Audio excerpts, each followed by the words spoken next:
হঠাৎই বেওয়ারিশ পাগলা কুকুরের কামড়। মহিষাদল পাবলিক ইংলিশ মিডিয়াম স্কুলের ছাত্রী অন্বেষা জানাকে আজ বিকেলে বাড়ির সামনে খেলাধুলো করার সময় হঠাৎই বেওয়ারিশ পথের পাগলা কুকুর ছুটে এসে কামড় দেয় 7 বছরের বাচ্চা মেয়ে অন্বেষা জানাকে।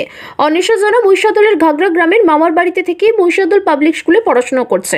মামার বাড়িটি মহিষাদল সিআই পুলিশ অফিসের কাছে। দুপুরে বাড়ির সামনে খেলাধুলো করার সময় হঠাৎ বেওয়ারিশ পথের একটি পাগলা কুকুর ছুটে এসে অন্বেষা জানাকে মাটিতে ফেলে দেয়।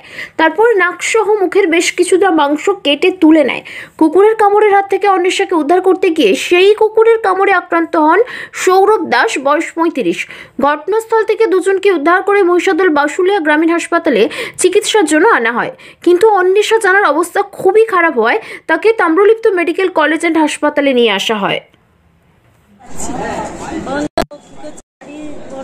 ছিল শুধু ও বাড়ি যাচ্ছে, ওর বোনটা পিছনে পিছনে কাঁদতেছে, কাঁদতে কাঁদতে ও চলে যাচ্ছে আর ওর বোন ও সামনে আছে। তারপরে হচ্ছে যে কুকুরটা একটু কাঁদাল থেকে এসে ওকে ধরে ফেলছে, ধরে ওকে শুকরিয়ে দিচ্ছে। আর ঘা যা করছে, ওর বোনটা পিছনে ছিল, আমার কাছে চলে আসে। আমরা যখন যাই তখন হচ্ছে যে ওকে ফেলে দিচ্ছে। আমরা যখন তাড়াতে যাচ্ছি তখন কুকুরটা ছাড়েনি। আমাদের ওখানে একটা এতটা লাঠি ছিল, সেইটা দিয়ে মারতে কুকুরটা পালিয়ে যায়। আর আমরা যখন ওকে তুলে ধরি তখন ওর নাকের এই জায়গাটা পুরো এইখানে অবধি কেটে দিয়েছি। তারপরে ওকে তুলে মহিষাদলের হসপিটালে নিয়ে আসি।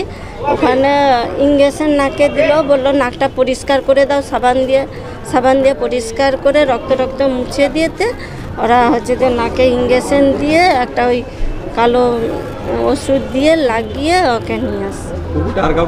হ্যাঁ, আরেকজনকে আমাদের পাশের ঘরে ওকে কোলে করে নিয়ে আসছিল রাস্তায়, তাকে ধরে তার এইগুলো কামড়িয়ে গেছে, তার আঙুল কেটে দিয়েছে, তারও আরও অনেক জায়গায় কেটেছে। না, ও এলাকায় ওই আজকেই ঢুকছে, আমরা বুঝতে পারিনি যে কুকুরটা আসবে। আমাদের ঘাগড়ায় বাড়ি। কোন থানা? ঘাগড়ায়। কোন থানা? মহিষাদল থানা। বাচ্চার নাম? বাচ্চার নাম গার্গী অন্বেষা জানা। বয়স কত? বয়স 7 বছর। কোন ক্লাসে পড়ে? ওই ক্লাস 2 মনে হচ্ছে। এই ভর্তি হচ্ছে আর কি, কেজি স্কুলে পড়ে।